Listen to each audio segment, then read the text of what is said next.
제가 몇 주 전에 그 한평에 나비 축제를 다녀왔습니다. 나비 축제 가는 길에 고창에 청보리밭이 있다고 해서 여러분 참새가 어떻게 지나갑니까? 이제 청보리밭으로 쫙 걸어가니까 옛 시절 아주 동심의 시절이 떠오지 않습니까? 뭐 나도 모르게 그냥 보리밭이라는 노래가 막 나오는 겁니다, 여러분. 생각이 그렇죠. 아마도 천국 다음으로 아름답고 평온한 순간이라고 할 수 있어요. 목사님 거기서 찬송가를 부르지. 당연히 찬송가를 불렀죠. 그런데 저 보리밭에서 보리밭이라는 노래도 한번 불러야죠. 정보리밭을 지나서 제가 한평 나비축제 현장으로 갔습니다.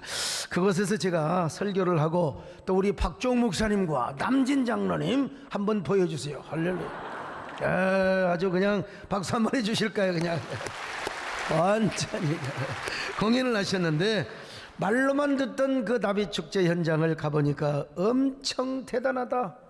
이야, 여러분, 형형색색의 나비들이 움직이고 돌아다니고 셀 수 없는 종류의 그 꽃 속에 파묻히는 걸 보니까 이것이 바로 로맨스다.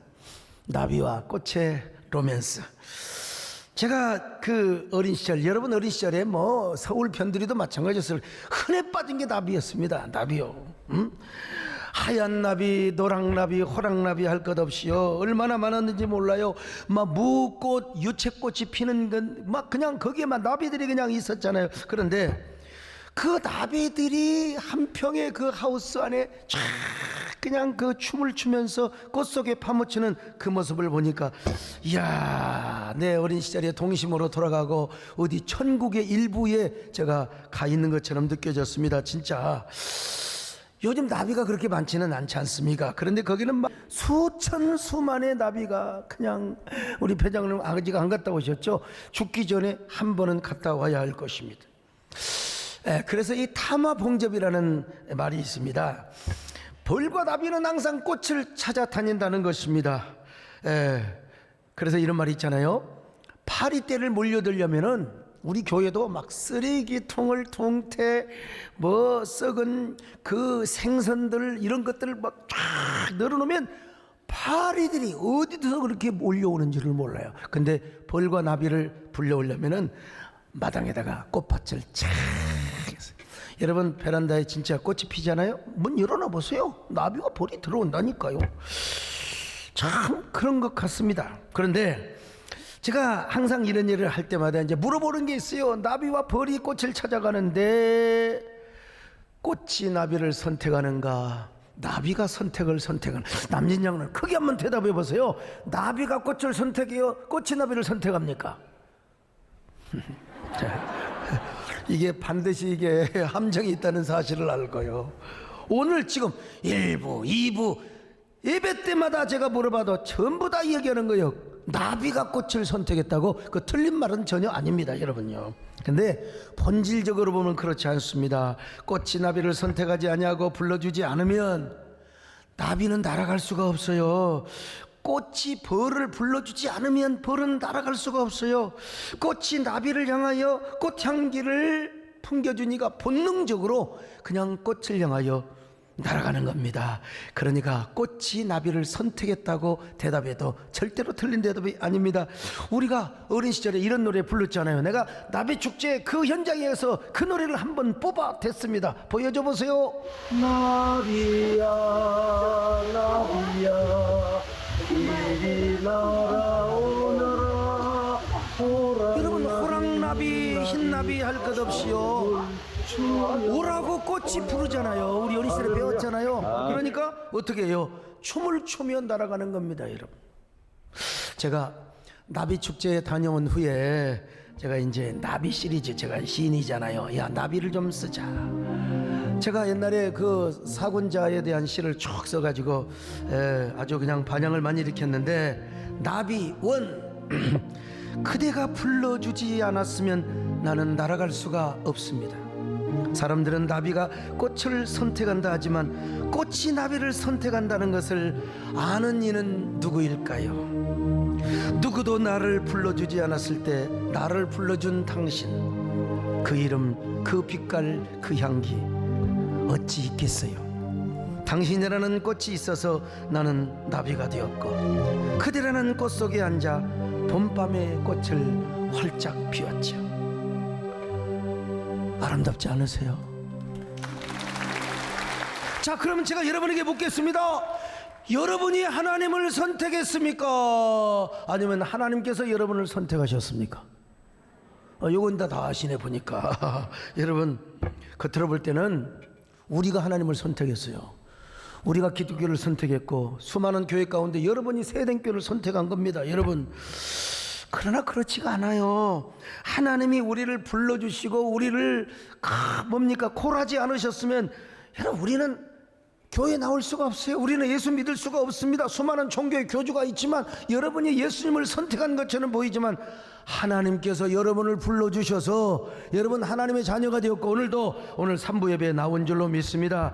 여러분이 세대교회 나오게 된 것도 뭐냐? 하나님의 간섭이 있었다는 겁니다. 그래서 예수님은 이렇게 말씀하셨습니다. 요한복음 6장 44절을 봅니다. 시작. 나를 보내신 아버지께서 이끌지 아니하시면 아무도 내게 올 수 없으니 하나님께서 나를 이끌어주지 않았다면 우리가 예수님께 갈 수 없었다는 이야기입니다. 그러니까 우리가 오로지 하나님의 은혜가 아니면 하나님의 자녀가 될 수가 없어요. 그래서 우리가 이런 노래를 부르지 않습니까? 아, 하나님의 은혜로, 아, 하나님의 은혜로 있을 때 왜 구속하여 주는지 난 알 수 없도다. 내가 믿고 떠지험 내 모든 영광 아시는 주님 늘 보호해 주실 것을 나는 확실히 늘 말씀드리지만 여러분, 저는 목사가 되어서는 안 될 사람입니다. 나보다도 더 훌륭한 스님도 계시고 더 훌륭한 정치인도 있고 그런 사람을 불러다가 목사로 세웠으면 좋았을 텐데 주님 앞에 죄송한 생각이 많습니다. 목사가 되려면 우리 배장룡 장인처럼 키도 착 크시고 춤도 잘 추시고 그래 교인들이 막 따를 거 아닙니까? 예, 저는 비행기를 타도요 스튜어디스가 딱 가서 목사님 어쩜 이렇게 피부가 좋으세요? 잘생겼다는 소리는 하나도 안 했어요. 저 예수 믿을 사람이 아닙니다. 초등학교 다닐 때요 성탄절 되면 와서 공책 준다, 크레파스 준다, 여기에 눈이 돌아갈 죄가 아닙니다. 여러분, 양반집 자녀가 어떻게 그런 곳에 눈을 돌리면 되겠습니까? 그런데 그러다가 고등학교를 타지러 갔습니다.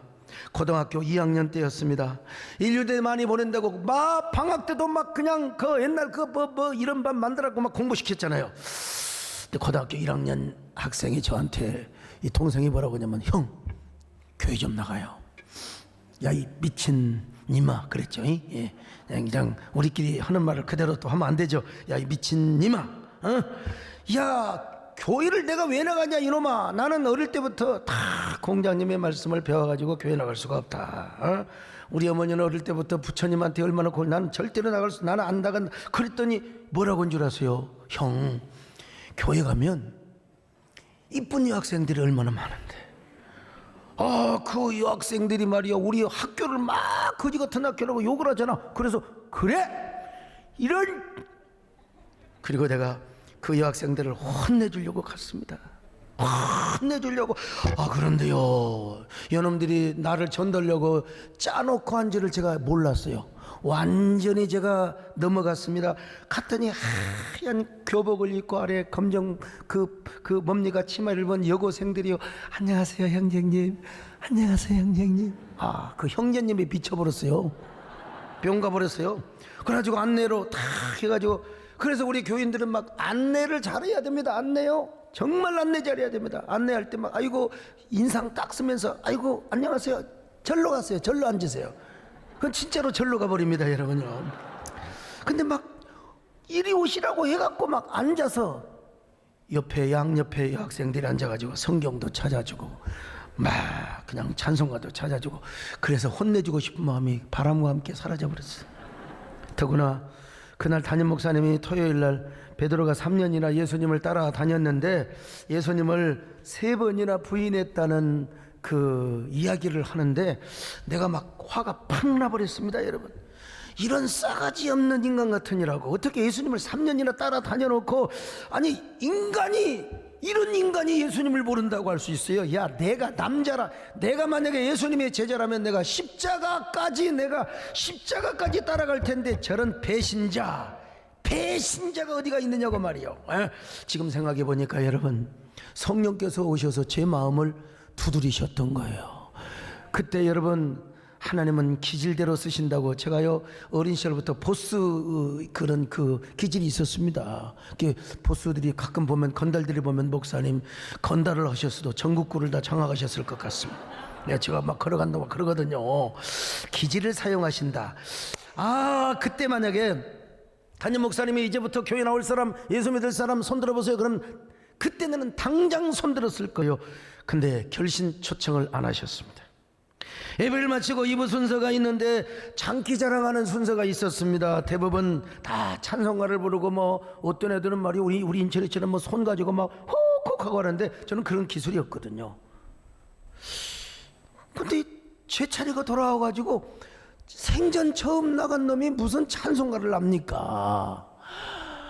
그래서 이제 이쪽에 우리 이상일 우리 후보님이 앉아 계신 이쪽에 이제 누가 있냐면 담임 목사님 앉아 계세요. 이제 물어봤어요. 목사님 유행가 불러도 되나요? 그랬더니 고개를 끄덕끄덕 하시더라고요.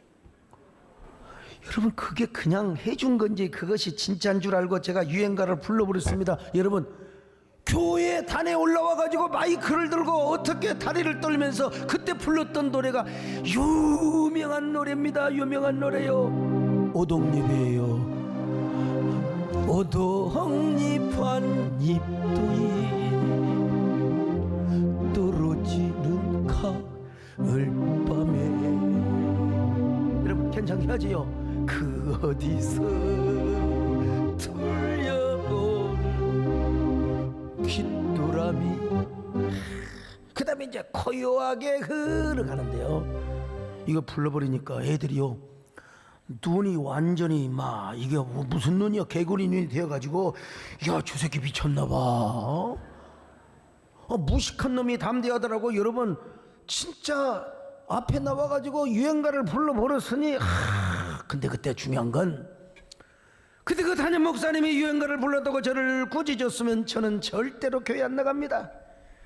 다시는 안 나갔을 거예요. 그런데 그 목사님이 저를 칭찬하시는 겁니다. 박정희 대통령께서요, 구미 상목교회를 다니셨어. 어린 시절에 다녔어요.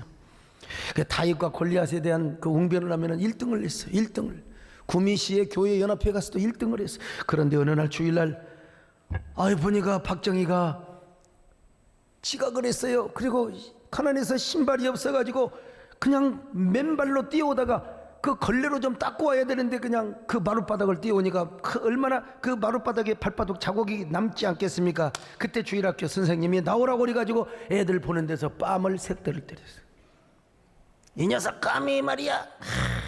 그런 여자는 여자 선생인데 주일학교 교사를 안 했어야 됩니다. 안 했어야 돼요. 참. 근데 만약에 그때 그 교사가, 정희야, 너 정말 훌륭하다. 웅변도 잘하고. 그리고 내가 신발 한 컬레 사줄게. 그랬으면 박정희는 아마 엉엉 울며 교회 떠나지 않았을 겁니다. 근데 저는요, 박정희는 뺨을 팼는데 그 목사님은 유행가를 불렀는데도 불구하고 그냥 칭찬을 했다는 사실입니다. 칭찬 들으니까 기분 쫙 그냥 끝내주더라고요. 그렇게 기분이 좋아가지고, 여러분, 칭찬은 뭐예요? 멧돼지도 소나무를 올라오게 만드는 거예요. 고래가 춤을 추는 건 기본이고 말이죠. 그 여학생들이 이제 끝나고 나서 성가대 할 수 없냐고 토요일날 성가대 연습을 했거든요. 남진 양로님 당연히 제가 해야죠. 내가 당연히 해야죠. 성가대 연습을 했습니다. 그때 배웠던 노래, 내가 이 치매 걸려도 이 노래는 잊어먹을 수가 없습니다. 죄짐 맡은 누리구주 어찌 좋은 총군지, 죄짐 맡은 누리구주 어찌 좋은 총군지, 걱정 근심 무거운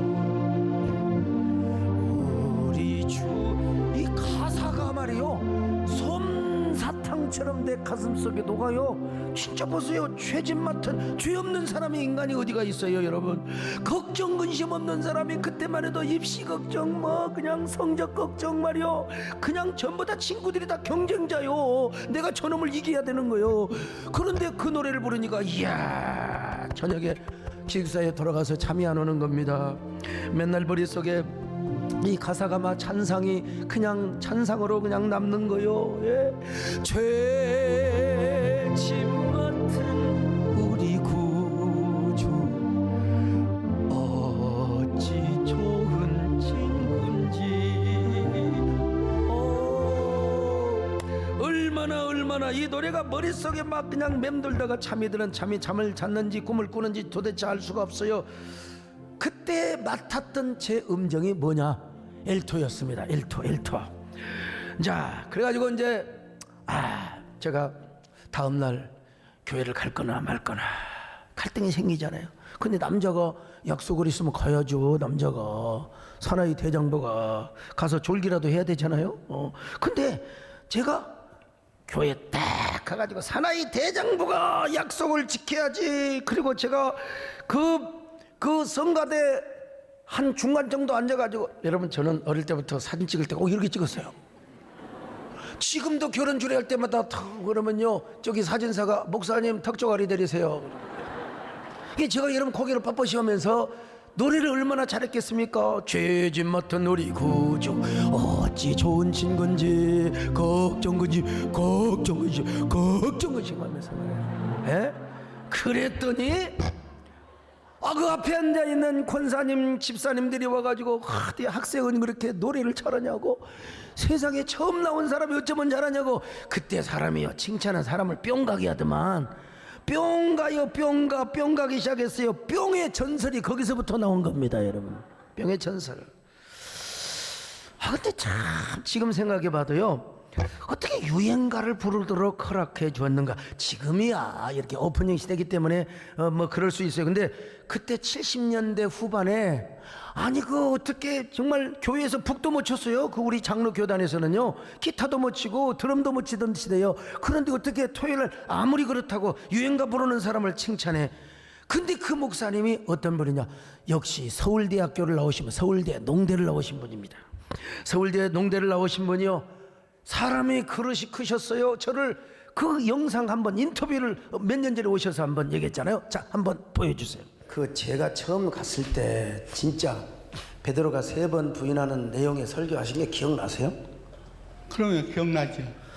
근데 괜히 기억난다고 하신 거 아니죠? 아니, 그날 왜 기억이 나냐면 우리 도 목사님이 그때 학생 때니까 와가지고 그날 이 유행가를 부르는데 한쪽 다리를 앞으로 내밀고 떨면서 유행가를 부르는 그것이 기억이 다 나요. 그래서 그러면 그때 오동립이라는 것도 기억이 나세요? 그러면 내가 그 칭찬을 해준 것은, 만약에 이 학생이 교회 이제 처음 나왔는데 만약에 야단을 친다고 하면은 그 다음부터 절대로 안 나올 것 같아. 또 모습을 보세요.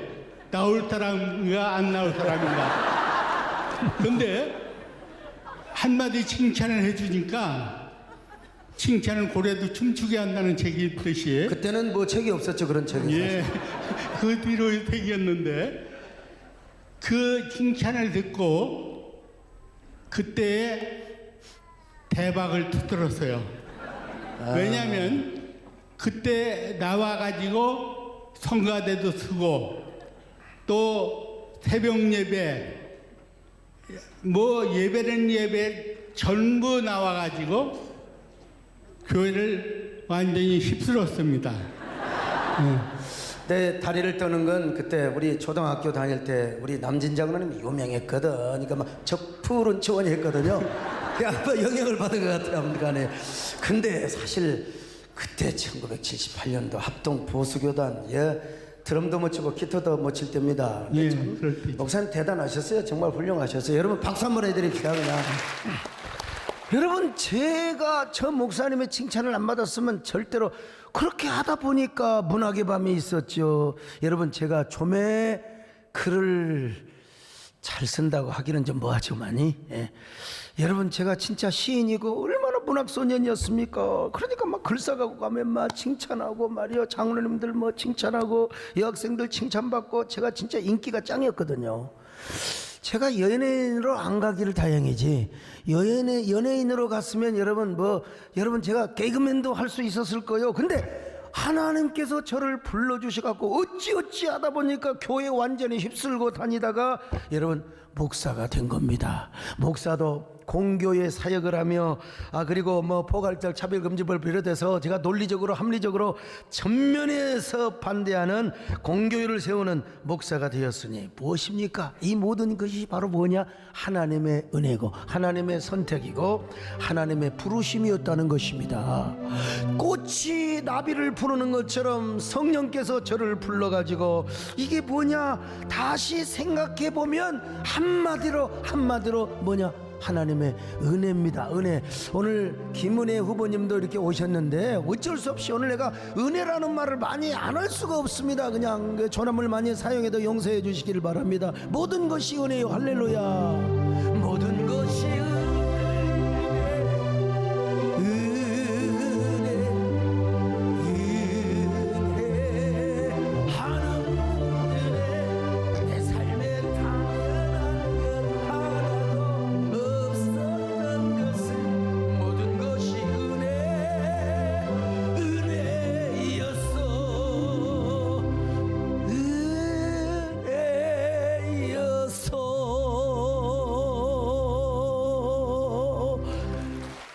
여러분, 저뿐만이 아니에요. 여러분도 마찬가지입니다. 하나님이 여러분을 예정하시고 선택하시고 불러주셔서 하나님의 자녀가 된 겁니다. 하나님이 여러분을 불러주셔서 아이고 예수 믿고 여러분들이 하나님의 자녀가 된 오늘 예배의 주인공이 되었단 말입니다. 라이언 일병 구하기. 오늘 2부 예배는 3부보다 더 많이 왔더라고 보니까. 그래서 오랜만에 오신 여러분들도 무엇입니까? 역시 하나님의 은혜고요. 어떻게 공교롭게 이 설교를 하는데 이때에 오신 우리 김은혜 후보님도 하나님의 은혜고요. 네. 오늘 여러분 이 사실을 본문에서도 말씀하고 있습니다. 사도 바울이 하나님의 정 사도가 된 것도 뭐냐? 하나님의 비밀의 복음에 의해서래요. 골로새서 1장 25절로 26절을 같이 봅니다. 시작. 내가 교회 일꾼 된 것은 하나님이 너희를 위하여 내게 주신 직분을 따라 하나님의 말씀을 이루려 함이니라. 이 비밀은 만세와 만대로부터 감추어졌던 것인데 이제는 그의 성도들에게 나타났고. 오늘 여러분 이 비밀의 은혜 그리고 예정의 비밀을 이야기하니까 나도요 눈물이 실큼실큼. 나는 목사가 안 되었으면 무엇이 되었을까? 저는 아마요 야행성이기 때문에 사업을 했으면 밤무대 사업을 했을지도 몰라요. 호텔 경영을 했을지. 왜냐면 저녁에는 막 그냥 얼마나 인텔리전스 몰라요 그냥. 근데 이제 새벽이 되면, 그러니까 지금까지 제가 새벽 기도를 인도하고 얼마나 고단하고 힘들었겠습니까? 참 하나님의 은혜입니다. 그 은혜가 뭐냐면요, 선택의 비밀이고 예정의 비밀이고 부르심의 비밀이라는 것입니다. 그래서 사도 바울뿐만 아니라 골로새 교인들도 하나님의 은혜로 하나님의 예정으로 다 하나님의 자녀가 되었다는 겁니다. 골로새서 1장 27절입니다. 시작. 하나님이 그들로 하여금 이 비밀의 영광이 이방인 가운데 얼마나 풍성한지를 알게 하려 하심이라.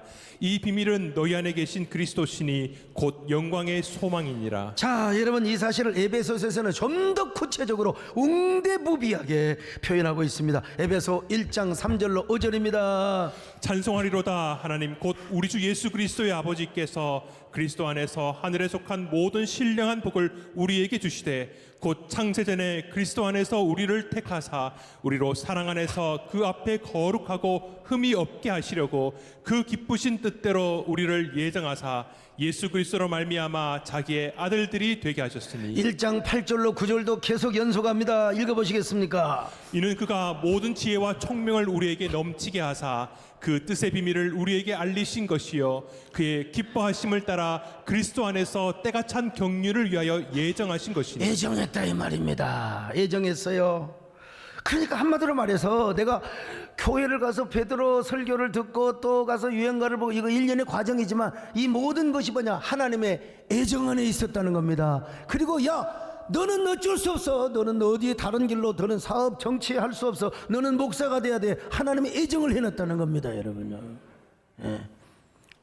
기분 좋으라고 하는 거죠. 가끔 국회 설교로 가면 그런 얘기를 합니다. 우리 기독교 정치인들이 야, 소 목사님이 국회 왔으면 판도가 달라질 것이라고. 그게 이제 입서비스죠. 예. 그런데 또 우리 남진장로는 그렇습니다. 소 목사님이 연예계에 왔으면 우리가 설 자리가 없다고. 그 입서비스 너무 비행기도 너무 태워도 안 됩니다. 그 진실성이 없다는 걸 제가 다 압니다. 근데 여러분요, 사도 바울은 이렇게 부르심을 받고 하나님의 사도가 된 사도 바울은 이제 어디를 가든지 복음을 전하는 겁니다. 복음을 전하는 거예요.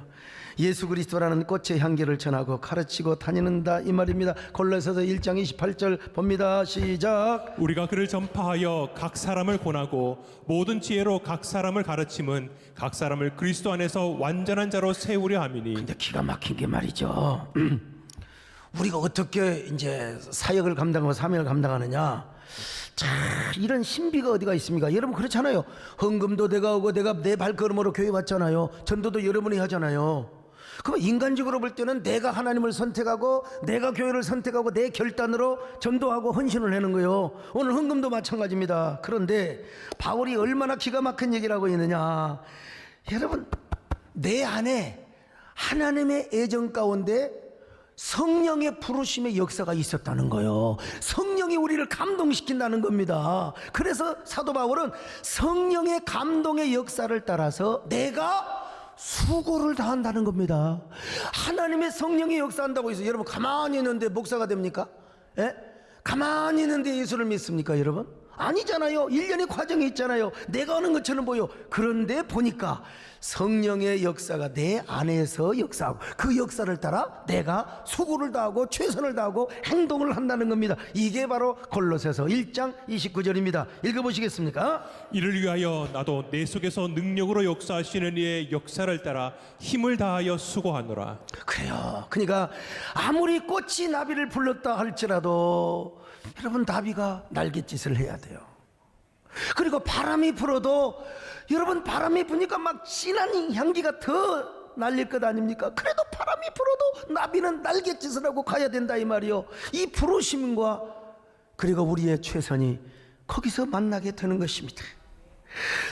나비가 꽃이 없으면 살 수 없어요. 그러니까 어쩔 수 없이 꽃을 향하여 날아가는데 바람이 불어도 약간의 가랑비가 와도 나비는 꽃을 향하여 갈 수밖에 없는 거예요. 달려갈 수밖에 없는 거예요. 그렇습니다, 여러분. 나비가 꽃 없이 살 수 없듯이 우리도 정말 주님 없이는 살 수가 없습니다. 그래서 우리는 주님이 우리의 삶의 목표가 되는 거예요. 살아도 주를 위해 살고 죽어도 주를 위해 죽는 것입니다. 그런데 제가 이 나비와 꽃을 이야기하면서 제가 오늘 주제를 뭘로 삼았느냐? 나비 거장이 되라는 거예요. 그냥 나비가 되지 말고 나비의 거장이 되라는 것입니다. 왜? 벌과 나비는 달라요. 벌은요 샹 하고 날아가 버려요. 직선으로 날아가 버립니다. 근데 나비는 그렇게 날아가지 않습니다. 좌우로 춤을 추며 상하로 춤을 추면서 얼마나 우아하게 날아가는지를 몰라요. 나비는 꽃을 보며 얼마나 품격 있게 날아가는지를 몰라요. 꽃을 좋아하고 사모하면 사모할수록 빠르게 가지 않고 춤을 추며 간다는 겁니다. 품격 있게 간다는 겁니다. 자, 제가 나비 투 시를 썼습니다. 당신을 아무리 사모하여도 빠르게 날아갈 수 없습니다. 그대가 손짓하여 부른다 하여도 직선이 아닌 곡선으로, 재촉이 아니라 그리움으로 당신을 향해 춤추며 날아가도록 기다려주세요. 나는 그대를 향하여 춤을 추지 않고는 날아갈 수 없거든요. 당신도 직선으로 달려오지 마시고 망설이고 주저하고 서성이다가 끝끝내 지울 수 없는 그리움 하나 품고 나비처럼 춤추며 날아오세요. 여러분, 내가 봐도 아름다운 시입니다. 이게 나비와 꽃으로 시작했다가 결국 사랑하는 사람으로 관계를 승화시켰어요. 그뿐입니까? 나비는 춤만 추며 날아가지 않습니다. 나비가 꽃들에게 꽃을 피우며, 여러분, 꽃을 피우기 위해서 춤을 추며 날아갑니다. 언젠가 제가 책을 한 권 썼는데요, 꽃을 피우는 건 꿈꾸는 나비라. 꿈꾸는 나비가 꽃을 피운다는 신념을 가지고 너울거리며 날아갑니다. 나비의 확신입니다. 그래서 나비의 쓰리 한번 들어보세요. 그대를 꽃피게 하는 것은 꿈꾸는 나비라는 사실을 아시는지요? 꿈없이 잠든 밤 없고 꿈없이 깨어난 아침이 없는 꿈꾸는 나비가 봄을 오게 한다는 사실을 아시나요? 흐린 별빛 하나로 아침이 오고 꽃송이 하나로도 봄이 오며 나비의 날갯짓 하나로 태풍이 불고 온 천지에 봄이 오게 한다는 것을 아시나요? 아시나요? 그래서 오늘 우리도 한 마리 나비가 되자. 아니, 나비 거장이 되자는 것입니다.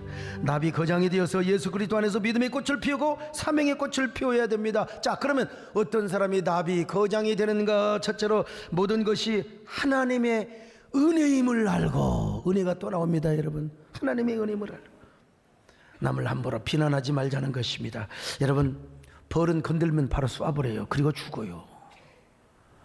나비는 그렇지 않습니다. 우리가 어렸을 때 나비 잡으러 가요. 나비가 팽 도망가던가요? 춤을 추며 도망갑니다. 도망갈 때도 춤을 춰요. 그리고 나비를 잡았다? 그럼 나비가 막 이놈아 저놈아 그런 소리 해본 적이 없어. 나비는요, 그냥 그렇게 있다가 다시 날려주면 욕도 하지 않고, 이건 제 해석입니다, 춤을 추며 너울거리며 팍 하는 거예요. 참 잠자리와도 다릅니다. 나비는요, 언제나 춤을 추며 날아가는 그 모습이요. 오늘날 똑같이 예수를 믿어도요, 막 어떤 사람은 미움과 시기와 이 질투로 신앙생활하는 사람이 참 많습니다. 예수를 믿어도요, 막 주님보다는 뭔가 막 자기 사상, 자기가 생각한 그 이념, 이런 것들이 앞서요. 그러니까 그런 사람은 무조건 나하고 안 맞으면 공격부터 하는 거야. 욕부터 하는 겁니다, 그냥. 그리고 막 쓸데없이 남을 막 경쟁의 대상으로 삼고 미움의 대상으로 삼고 말이죠. 여러분, 이런 사람 뭐냐? 예수 믿어도 벌 같은 사람이요. 물론 벌이 꿀을 갖다 주기는 하지만은, 근데 이제 아무래도 은혜가 부족하면 우리가 은혜가 부족하면 막 사람을 격려하고 칭찬하고 막 그런 것이라기보다는 막 남을 공격하고 남을 그냥 비판하고, 그래서 우리가 어떤 사람이 되느냐? 나비 같은 사람이 되어야 된다. 그리고 나비 거장이 되어야 된다는 것입니다. 여러분, 나비 거장. 남이 나를 아무리 공격해도 격조 있게 대응을 해야 됩니다. 여러분, 우리 예수 믿는 사람은 품격 있게 우아하게 거장은 남을 함부로 비판하지 않습니다. 비난하거나 공격하지 않습니다. 비난하는 사람까지 다 품어버리고 맙니다. 이게 바로 나비 거장의 모습입니다. 여러분, 모두 이런 나비 거장이 되시기를 주님의 이름으로 축원합니다. 자, 두 번째로요, 나비 거장은 끝까지 사명을 위해 살고 사명을 위해 죽는 사람입니다. 꽃이 있어야 나비도 존재 의미와 가치가 있는 것 아니겠습니까? 그러니까 꽃이 떨어지면 나비도 사라져요. 나비도 사라지는 거예요. 나비들이 살아있을 때 그들의 사명은 꽃가루를 이곳에 옮기고 저곳에 옮겨, 그리고 수많은 사과 열매, 배 열매, 많은 열매를 맺게 하는 것입니다. 그런데 그렇게 해서 이제 수많은 열매를 맺다가 꽃이 떨어지면 나비도 떨어져요. 그래서 제가 나비 5, 오늘은 완전히 나비야. 그대라는 꽃잎이 떨어질 때 나도 함께 떨어지겠습니다. 어쩌겠어요, 당신이 아니라면. 나는 나비로서 날아가야 할 아무런 이유도 없는데요. 나보다 먼저 지지 말아요. 나의 마지막 날갯짓이 멈출 때까지 꽃잎을 떨어뜨리지 말아요. 제발 내가 울기 전에 먼저 울지 말아요. 당신이 있기에 나도 있고 내가 있기에 당신도 꽃으로 피어 웃고 있잖아요. 아마 가수 김정호 씨가 돌아가시지 않았다면 하얀 나비라는 여러분 떠나지 말아요. 노래 아세요? 그분이 이 시를 다시 봤으면 좀 더 가사를 바꿨을지도 모르는데 아무튼요, 사도 바울도 여러분 이런 나비 거장이 되었습니다. 어디를 가든지 복음을 전하였어요. 에베소 교회뿐만 아니라 빌립보 교회 그리고 골로새 교회 가는 곳마다 하나님의 교회를 세웠습니다. 그리고 얼마나 수고를 했는지 몰라요. 그러다가 자신의 사명이 끝나자 사도 바울도 하나님 품으로 갔습니다. 이게 바로 나비 거장의 모습이죠. 그런 것처럼 나비 거장으로 사는 사람은 사명을 위해 살고 사명을 위해 죽습니다. 나비가 꽃잎이 떨어질 때 떨어진 것처럼 우리도 사명이 끝나면 우리의 육신은 무너진 집이 되고 이제 우리도 하나님 품으로 가게 됩니다. 그때까지 우리는 무엇을 하느냐? 날갯짓을 하는 겁니다. 나비와 같은 날갯짓. 어디를 향하여? 이꽃 저꽃을 찾아다니면서. 그러므로 나비가 꽃을 그리워 날아다니듯이 우리도 주님을 그토록 그리워야 그리고 우리가 그토록 사명을 그리워야 합니다. 그리고 우리의 사명이 끝나는 날 여러분 부르다가 죽을 노래를 부르며 우리도 나비처럼 땅에 떨어지는 겁니다. 나는 주님이 좋을 수밖에 없어요. 주 예수 나의 사 주님이 계심으로 나는 주님의 노래가 마음을 물어 나는 볼 수 있어요. 주여 꽃처럼 향기나는 나의 생활이 아니어도 나는 주님이 좋을 수밖에 없어요. 주 예수 나의 사랑이여. 세 번째 마지막으로 나비 거정한 거룩한 나비 효과를 일으키며 살아갑니다. 나비 효과 아시잖아요. 작은 나비의 날갯짓이 태풍을 일으킬 수 있다는 사실 기상학자 에드워드 로렌츠가 처음으로 발표한 나비 효과 이론입니다. 브라질에 있는 나비가 날갯짓을 하면은 미국 텍사스에 토네이도를 발생시킬 수 있다는 이런 뻥이 어디가 있습니까? 이런 뻥이. 그러나 나비 효과가 있습니다. 저 옛날 영어 학원을 다닐 때 그 여학생들이 아나운서 연습을 한다고 영어 학원에 왔더라고요. 저한테 막 오빠 오빠고 따랐는데, 근데 이제 그분이 그때 신은경 그 KBS 앵커를 거의 우상화하더라고요. 이제 그 다음 세대에는 아마 우리 저 김은혜 후보님 정말 아나운서 할 때 앵커 할 때 끝내줬죠. 앵커 할 때. 그리고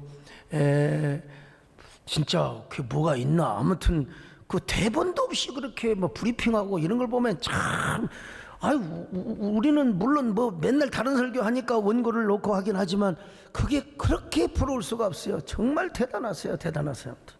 근데 이게 뭐냐? 결국 후배 아나운서들이 내가 저런 분을 닮겠다. 이것도 그건 나비 효과라고 하는 거예요. 나비 효과.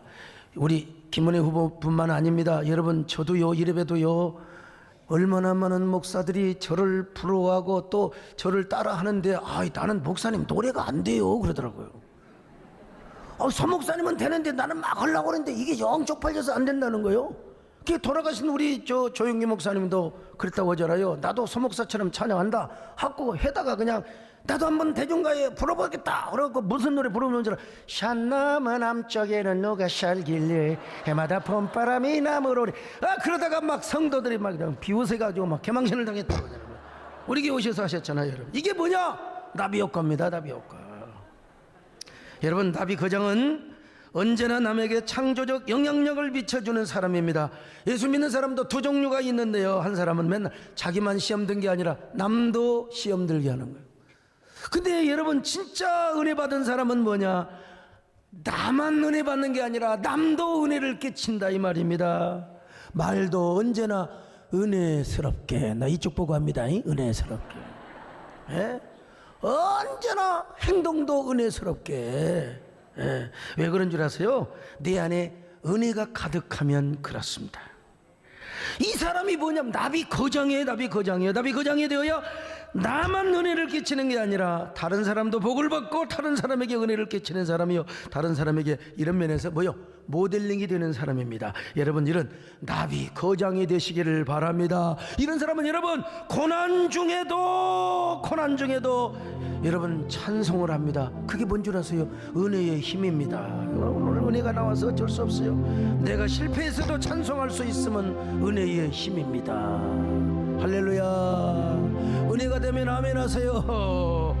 내가 고난 중에도 찬송할 수 있음 은혜의 힘입니다. 찬송할 수 있음 은혜의, 잘 나갈 때도 겸손해야 됩니다.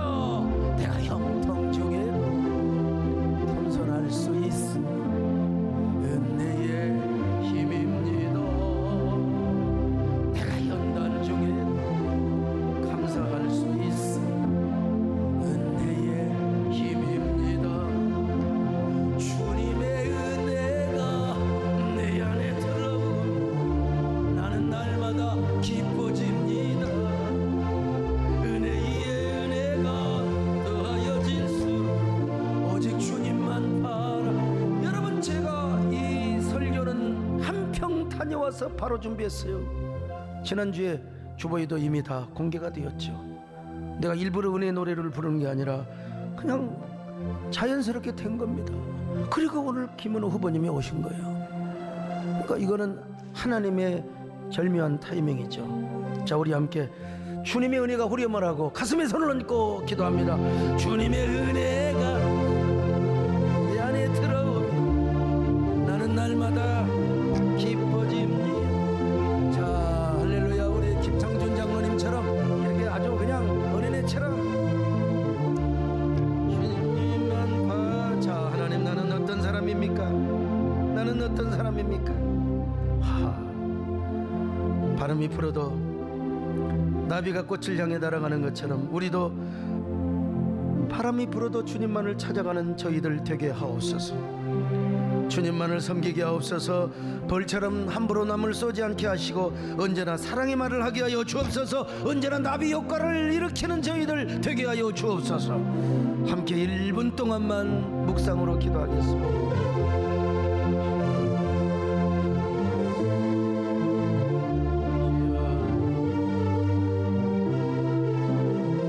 주님, 고난 중에도 찬양하게 하여 주옵소서. 역경 중에도 찬양하게 하옵소서. 우리한테 은혜의 힘이 가득하게 하여 주시옵소서. 은혜의 힘이 가득하게 도와주시옵소서. 우리 아버지 감사합니다. 은혜의 힘이 가득하게 주님 도와주시고 역사해 주시기를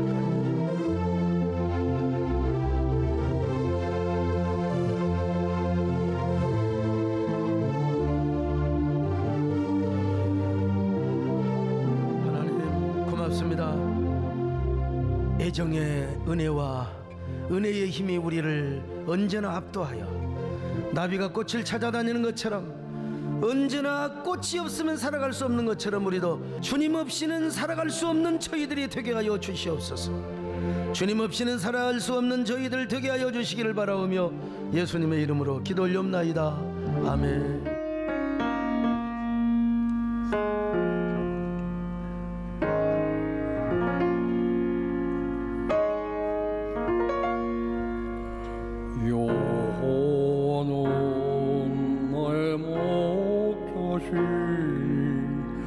내게 부족함이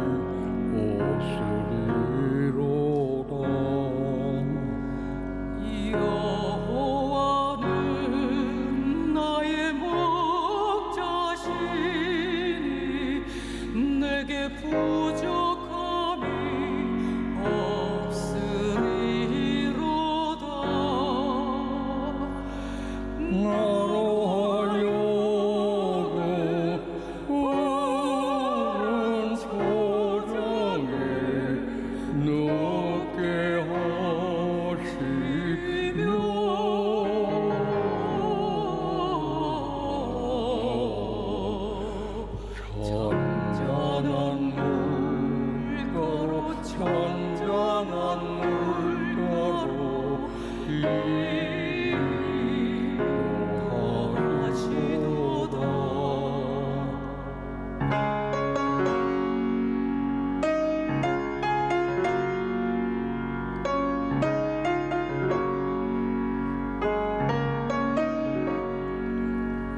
진실로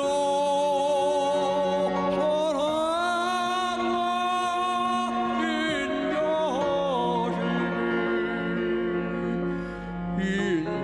나에서는 날까지 나를 따르리니 내가 여전해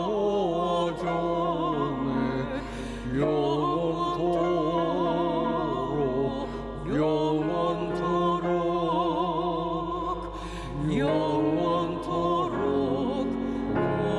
구하리로다.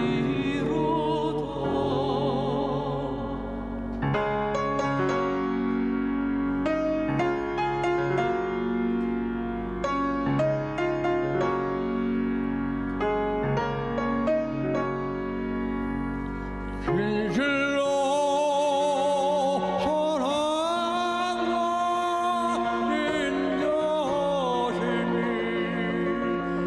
인자심이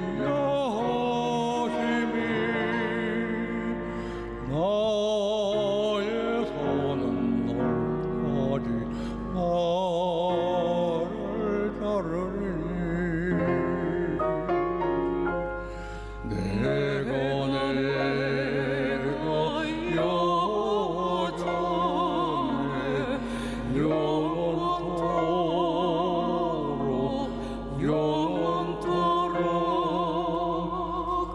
영원토록 구하리로다.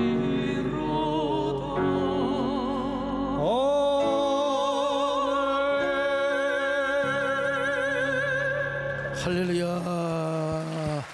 우렁차게 박수합시다. 감사합니다.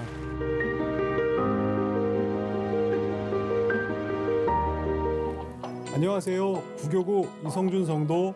최은희 성도. 이태연입니다. 어린 시절 저는 성악가를 꿈꾸며 기도를 하던 소년이었습니다. 성악이 너무 하고 싶어 예고에 꼭 진학하게 해달라고 하나님께 기도했지만 집안의 반대로 그 꿈은 이루어지지 않았습니다. 기도를 하면 들어주실 거라는 믿음이 무너지자 저는 점점 주님을 멀리했고 결국 교회를 떠났습니다. 이후로 저는 자영업을 시작하며 몸을 사리지 않고 열심히 일했습니다. 그러던 어느 날 건강에 이상이 찾아오기 시작했습니다. 폐기능 이상으로 치료를 받던 중 스테로이드 치료제의 부작용으로 체중 증가와 당뇨가 찾아왔고 지방간 판정까지 받게 되었습니다. 이렇게 몸과 마음이 지쳐가던 때에 코로나까지 덮쳐왔습니다. 정말 혹독한 시간이었습니다. 그런 제게 새해된 교회의 김윤희 집사님이 찾아오셨습니다. 몇 번이고 찾아와 전도를 하셨지만 제 마음은 쉽사리 열리지 않았습니다. 그러던 중 새해된 교회에서 코로나로 인해 고통받는 지역 소상공인을 위해 상품권을 발행한다고 하여 참여하게 되었고 이것을 계기로 올해 1월 2일 첫 예배에 참석할 것을 약속했습니다.